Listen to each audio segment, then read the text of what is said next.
He was slapped in front of everyone, like he didn't matter. Bread rolled into the gutter, and not one soul moved. But the man he once trained remembered. And when that man showed up, the street forgot how to breathe. Before we dive in, let us know where you're watching from today. And if you like this story, don't forget to subscribe. He was just trying to cross the street. No one noticed the old man at first.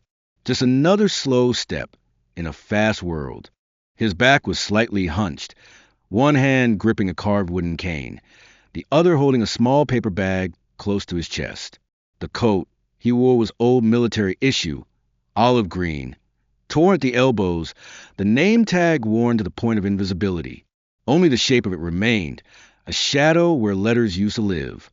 Douglas Riley walked the same route every Thursday for nearly a decade, down 6th Street, past a shuttered pawn shop, past the overgrown lot where he once fixed radios during the Gulf War, to the corner deli.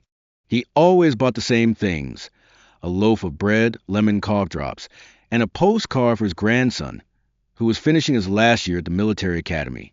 It was a ritual, his way of saying, "I'm still here." Across the street, the bar buzzed.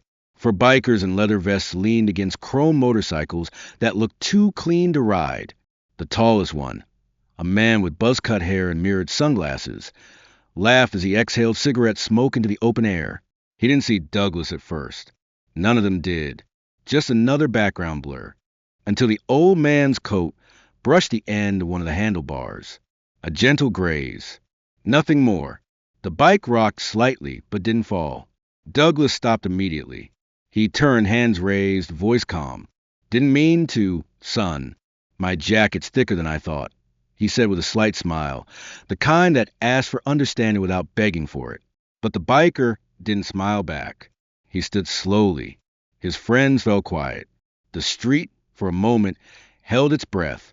Without a word, the biker stepped forward and slapped Douglas hard across the face. It echoed like a shot through the concrete silence. Douglas's head snapped sideways as he stumbled, knees buckling beneath him. He fell to the pavement with a soft grunt, the paper bag tearing on impact.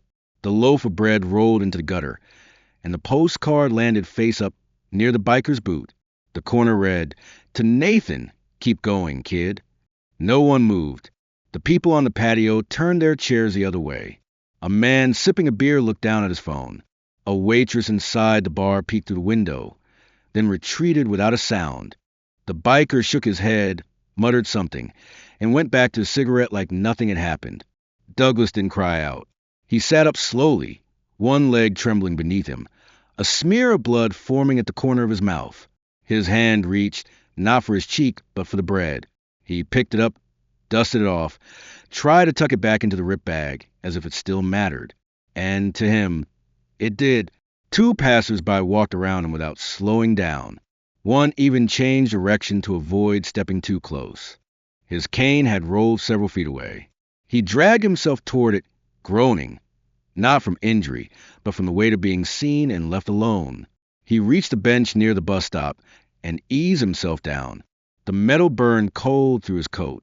His breathing was uneven, the kind of breath that older lungs take when no one's watching. His hearing aid buzzed faintly, but it was his pride that rang louder. His pride, and the memory of places where men once had each other's backs. Back in 1971, he taught a young Austrian recruit how to run without collapsing, how to eat without vomiting after drills, how to endure. That boy's name was Arnold, and he had grown into something bigger than anyone could have imagined. But right now, Douglas was just a tired body on a forgotten bench. His hand reached into his coat pocket and closed around a small, beat-up cell phone. No apps, no touchscreen, just plastic, scratched and chipped. On the screen was a single saved contact. Iron 1. Emergency only. Douglas tapped it once. Then he sat back, hands resting on the torn paper bag in his lap. He didn't cry, didn't fume. He just waited, as if for a bus no one else could see coming. Around him, the city resumed its noise. Tires hissed, horns honked, voices argued about parking. But in that corner of the street, a storm had already started, and only a few people would realize they were standing in its path. Douglas Riley lived a life most people wouldn't look twice at. A quiet apartment above a thrift shop, a window that hadn't opened properly since 2014, and a hallway with more rust than paint. But every morning, his boots still landed on the same wooden floorboards with the same silent promise. I'm still moving. He didn't say much to neighbors, didn't decorate for holidays. But there was one thing he never missed: Thursdays. Thursdays meant routine. He'd rise with the sun, clean the same military-issue mug with a rag that used to be a uniform sleeve, and trace the names on his bookshelf with the tip of his cane. The names weren't books. They were letters, stacks of them, addressed to him from men he'd trained, men who never made a home, and men who did, but didn't return whole. He kept them all, folded, worn, some water damage, some sign with just a last name, and the phrase, "You saved me, Sarge." Most people who passed Douglas on the street saw an old man in a coat too heavy for the weather. But that coat wasn't just warmth. It was armor. One of the last things the Army let him keep. Olive green, issued in Germany, 1971. Back when his knees didn't creak and his voice still had a drill sergeant's edge. Back when a 19-year-old recruit from Austria couldn't do 5 push-ups without gasping, and Douglas made sure he didn't quit. That recruit's name was Arnold. They weren't close, not in the way civilians think of friendship, but they shared something more sacred, grit earned under the same weight. Douglas remembered how Arnold once collapsed halfway through a Winterfield run, face white with exhaustion. He dragged him by the vest and told him, "You don't get to fall until you finish." Arnold didn't fall again. Now, years later, Douglas still walked the same streets not out of habit, but out of discipline. He believed in showing up, even when no one saw, even when joints ached and lungs stung, and he had to rest on every third block. He showed up for the coffee shop, for the postcard rack, for the bakery 2 doors down where they still gave him a military discount, even if no one remembered why. Today was colder than usual. He could feel it deep in his wrists, in the way his cane sank just a little faster into the concrete cracks. He'd layered the jacket over a frayed sweater, worn the same boots he had in '91. As he walked, he passed the same deli window and nodded to the same girl restocking oranges. She never waved back. At the register, he picked up his usual: a loaf of bread, cough drops, and a postcard, red border, faded picture of the flag at Arlington. On the back, he'd write the same words he always did: "To Nathan, keep going. Your granddad's proud of you." He tucked it carefully into the bag and stepped outside, just as laughter spilled from across the street. The biker crowd had grown louder since last week.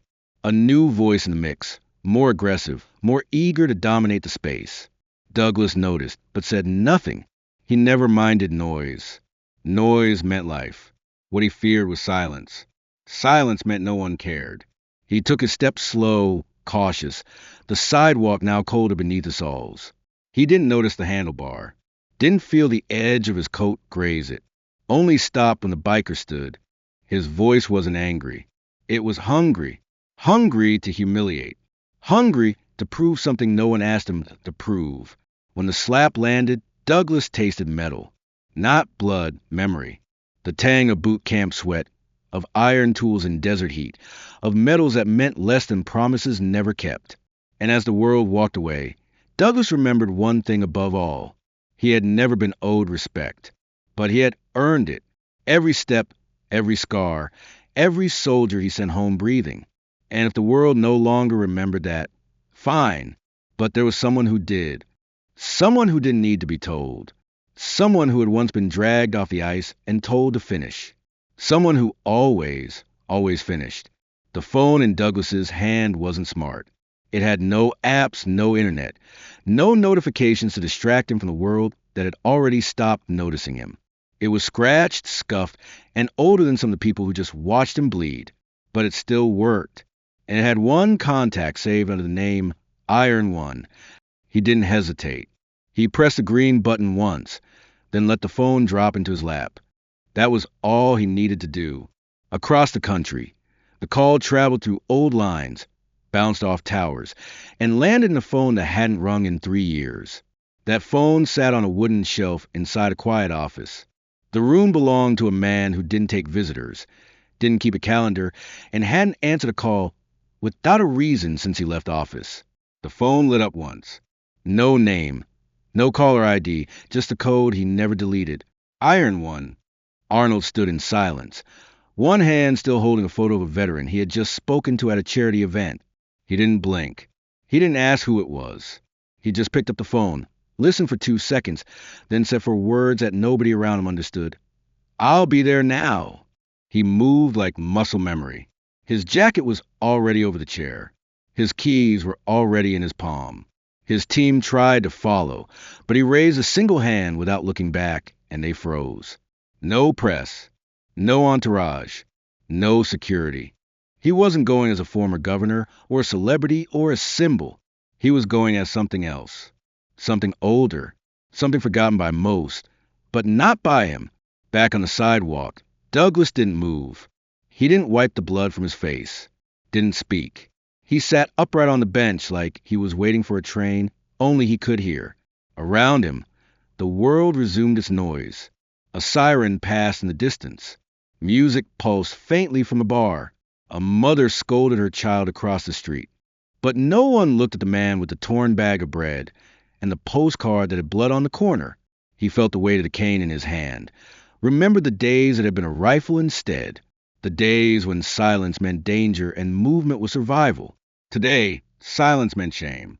Not for himself, but for what everyone else had become. There was a time when men didn't walk past a fallen soldier. When honor wasn't just something printed on gravestones. He looked up once. Nothing had changed. The biker was still laughing. Still sipping beer like the sidewalk didn't matter. Douglas's jaw clenched softly, not from rage, but from something quieter. A discipline that refused to ask for anything. Not justice, not sympathy, just a moment of recognition. And then the air shifted. No one noticed it at first. It came not with noise, but with absence. A stillness that swallowed the sounds nearby. Birds stopped chirping. The music from the bar hiccuped into silence. Someone inside dropped a glass, and the sound rang louder than it should have. A single black SUV turned onto the street. It didn't speed. It didn't flash lights. It just glided like it belonged to a different weight class than everything else on the road. It stopped in front of the bar. All 4 doors stayed shut for a breath too long. Then only one opened. Arnold stepped out. He wore a charcoal jacket over a plain black shirt. No security badge. No entourage. No words. Just presence. The kind that didn't need to announce itself. The kind that bent conversations around it. His eyes scanned the street like a veteran scans a kill zone. Then they locked on one thing only, the man on the bench.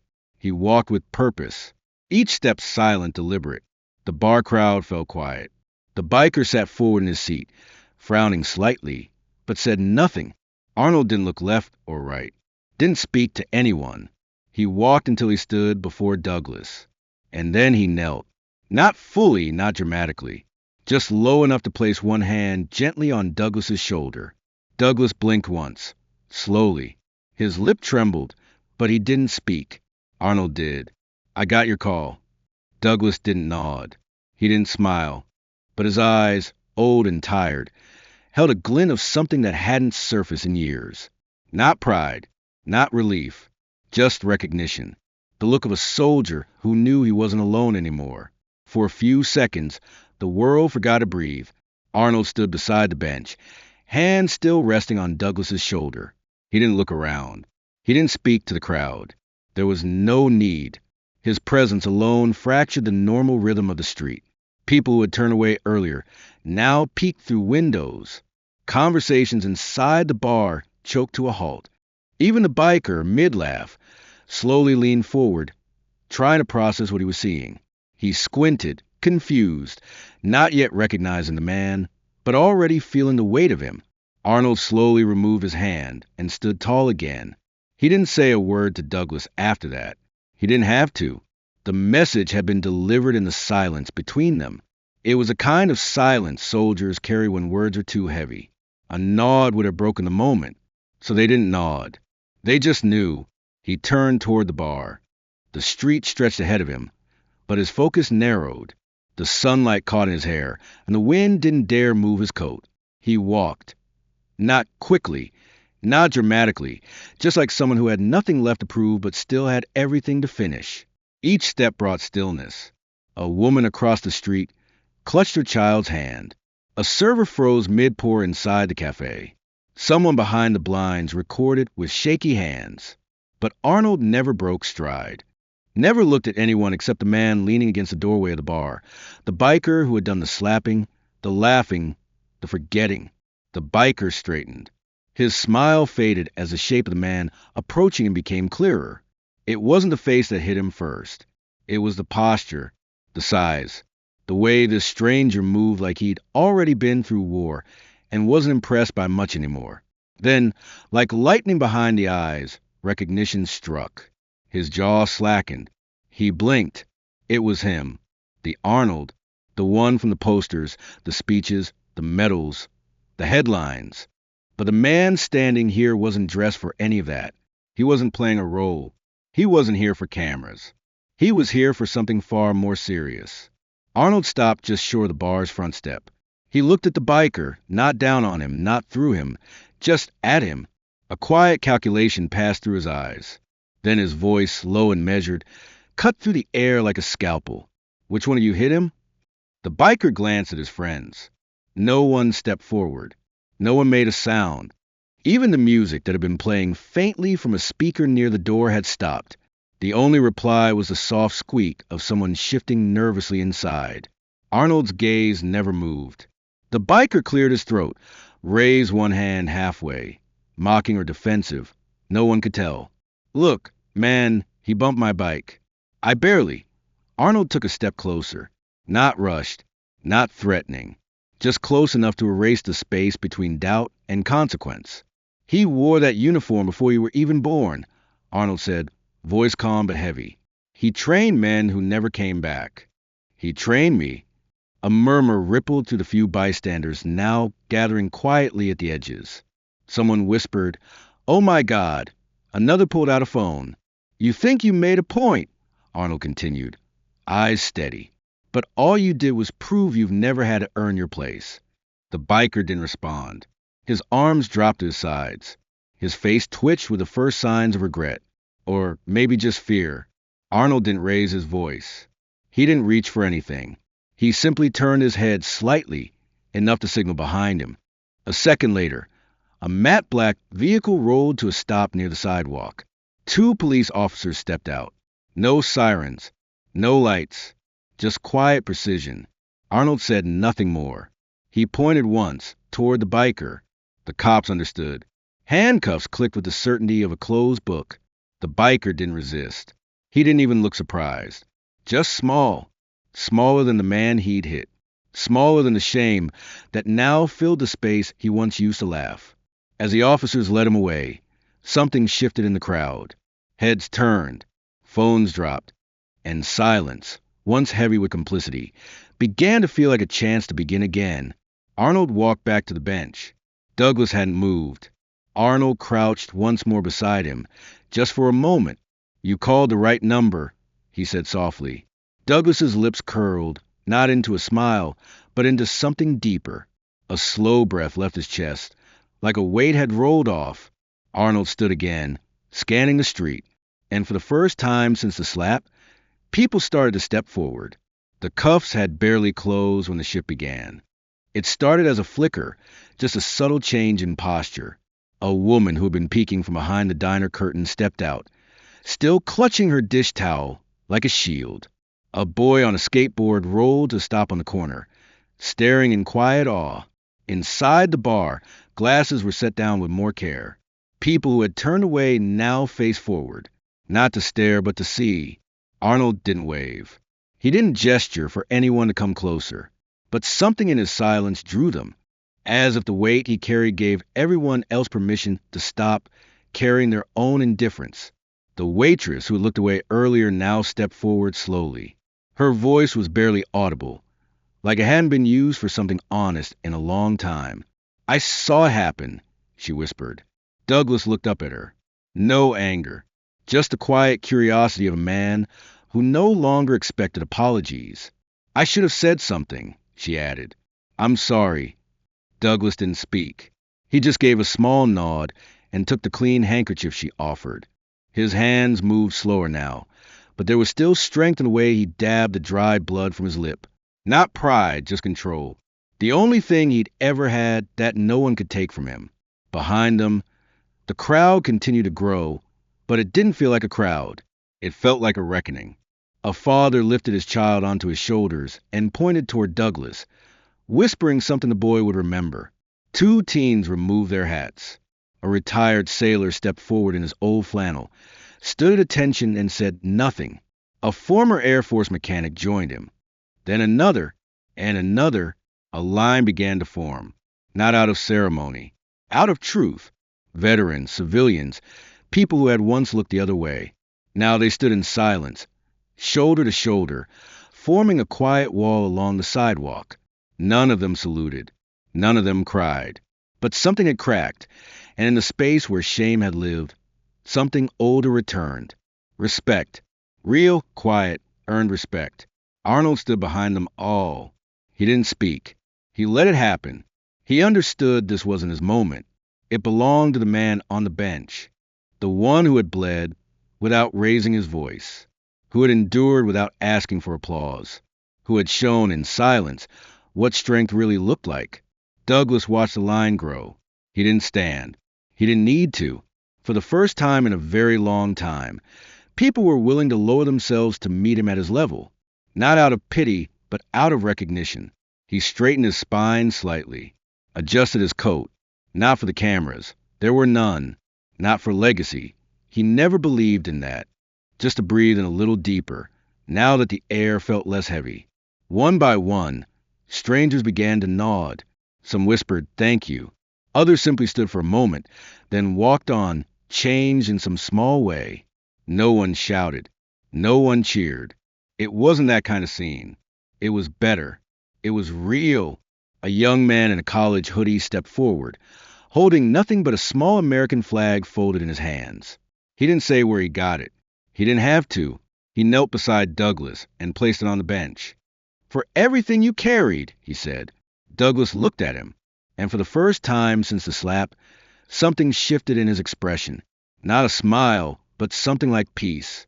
Arnold finally stepped forward again, not to speak, but to place one hand briefly on the flag. Then he turned to the crowd, not with a speech, but with a question. "What would have happened if I didn't come?" The street went silent again. No one answered, but they all knew. And in that silence, something louder than any speech passed between them. A vow, unspoken, that next time they would be first to stand. By nightfall, the footage had already spread. No music, no edits, just raw silence captured through shaky hands and wide eyes. The clip began with a slap and ended with a man in a black jacket, standing still while an entire street went quiet. People didn't share it because it was shocking. They shared it because it felt like a correction, a reset, something rare that didn't ask for outrage, but offered clarity. Within hours, it made the local news. By morning, it was national. They didn't just report that a veteran had been assaulted outside a bar. They told his name. Sergeant Douglas Riley, Army mechanic, 3 combat tours, no criminal record, no complaints, no one to speak for him, until now. The bar issued a statement. Short, cold, an unfortunate incident not reflective of our values. But people remembered the laughter. They remembered the stillness. They remembered the waitress who watched and the man who looked away. The public didn't want a press release. They wanted to restore something they hadn't realized they had lost. The mayor called Arnold personally. He asked if the city could host a community event in Douglas's honor. Arnold didn't say yes. Not immediately. He asked only one question. "Is this for him or for cameras?" The mayor paused, then answered honestly. "If it's for him, we'll do it right. Quiet. Clean. No press unless he says so." Arnold passed that message along. And Douglas, after a long moment, said only one word. "Fine." A week later, The town green didn't look the same. No stages, just a platform of wood, rows of folding chairs, a chorus of middle school kids rehearsing the national anthem like it mattered again. Volunteers laid out water bottles under the trees. Flags lined the path, not large, not loud, just steady. No one wore costumes. No one handed out flyers. It wasn't a festival. It was a repair. Douglas arrived in a wheelchair this time. Not because he couldn't walk, but because someone had offered to push, and for once he allowed it. He wore the same coat, same boots, but his eyes scanned the crowd differently now. Not with caution, but with wonder. People rose as one, not to applaud, but to stand, the way people stand for something they forgot they needed. Arnold didn't sit on stage. He stood in the back, behind the last row of chairs, watching, guarding. He had already said what needed to be said. By showing up, he didn't need to take the mic. But when Douglas motioned to him, just once, with a slight tilt of his chin, Arnold stepped forward. The microphone didn't squeal. It didn't have to fight over noise. The crowd had already given their silence. Arnold took a breath, looked out over the faces. Some familiar, most not. My father taught me what strength looks like, but Sergeant Douglas Riley taught me what dignity means. He paused, looked at Douglas. He didn't fight back. He didn't raise his voice. He didn't need to, because his life speaks louder than fists ever could. He stepped back. No encore. No dramatics. Just a nod, a hand to his chest, and then he returned to the back. Douglas didn't take the microphone. He just raised his hand once. Firm, slow, unshaking. The ovation that followed wasn't loud. It was long, almost 4 minutes. Not for a hero, not for revenge, but for every quiet act of service that had never been seen until now. After the event, a folded envelope was left on Douglas's doorstep. No return address. Inside were 6 words written in uneven handwriting. If you'll meet me, I'll listen. It was from the biker. At first, Douglas ignored it. He had every right. But something in the handwriting felt familiar. Not the letters themselves, but the weight behind them. The pressure of someone trying to reach beyond anger. Trying not to become what raised them. He asked Arnold to arrange something. Quiet. Unrecorded. No uniforms. No sides. In a small courthouse room, Douglas entered slowly. The man who had hit him now sat with his head bowed. No swagger left. Just knuckles white and jaw locked like he was bracing for something worse than pain. Douglas didn't speak right away. He just sat across from him and waited. Finally, the man muttered, "I didn't know who you were." Douglas answered calmly, "That's the problem. You didn't care." Silence stretched. Then the biker said something else. Something quieter. "My dad was military. Vietnam. Came back broken. I thought the uniform took him from me." Douglas nodded. "I've known men like that. Good men who never made it all the way home." The biker slid a folded form across the table. Volunteering for therapy. For VA transport. For service. Douglas looked at him. And then he did something no one expected. He placed a hand, steady, worn, scarred, over the man's fingers. "You won't earn it fast. But every day you show up, you get closer." And for the first time since that day on the sidewalk, both men stood without fear. 6 months later, the corner of Broad Street in Ellison looked nothing like it used to. Where once there had been silence, now stood a plaque, bronze polished, mounted to a low stone wall. It didn't sparkle. It didn't scream for attention. It just sat there like the man it honored always had. Beneath the town seal were 15 words carved deep and deliberate. "In honor of Sergeant Douglas Riley, a quiet shield between us and chaos." And below that, a single line in a different font, etched deep in the rest. He never asked to be seen. He simply stood. People paused now when they passed. Not everyone. Not every day. But enough. A boy on a skateboard slowed down each time and nodded. A nurse on her lunch break once wiped the dust from the base. Students brought flowers on Veterans Day. A father once lifted his son to touch the engraving. The town had named the park behind the bar Riley Green. They didn't have a ribbon cutting. Douglas wouldn't have wanted that. No speeches, no applause, just a bench placed beneath an old elm tree. And every Thursday, if you looked closely, you'd see a man in an olive jacket walking slowly down the path. Same boots, same cane. But now, someone always waved first. He never made a show of it. Just sat, took out the same small bag, bread, cough drops, and sometimes a thermos of weak coffee. He still mailed postcards, too, except now he received some back from his grandson, from kids in a local school who'd watched the video in civics class, from a woman who wrote, "My dad was like you. Thank you for standing when no one else did." Douglas never replied, but he kept them all. Sometimes he'd see Kyle, never in uniform, always in motion, driving veterans to and from the VA, helping someone into a chair at the diner, carrying groceries with the urgency of someone trying to give back more than they took. They never spoke much, just a nod, sometimes a handshake. Two men on opposite ends of the same road, walking it now in the same direction. Arnold only came back once. He didn't bring cameras, didn't wear anything special, just appeared beside the bench one Thursday and sat down. Douglas didn't look surprised. He scooted over an inch, like he had been saving the space. They didn't say much. Arnold watched the trees shift in the wind, watched a boy tie a small American flag to the basket of his bike, watched a teenager walk by and nod at Douglas like he was something more than a stranger. "You taught them something, you know," Arnold said finally. Douglas didn't look away from the trees. "You changed this place." Douglas didn't nod, just breathed a little deeper. Then, after a while, he spoke, slowly, like pulling words from somewhere long buried. "Maybe," he said, "or maybe they just remembered what mattered." They sat there until the shadows stretched across the green. When Arnold stood to leave, he placed one hand on Douglas's shoulder, same as he had on that day outside the bar. And Douglas, without turning, said one last thing. "Thank you for coming." Arnold nodded, then walked back the way he came. No headlines followed. No viral video this time. Just whine through the grass, a flag on a bike, and the kind of silence that doesn't feel empty, but earned. And if you stood at that bench long enough, as the sun dipped behind the town's rooftops, you could almost hear it again, not from the sky this time, but from memory.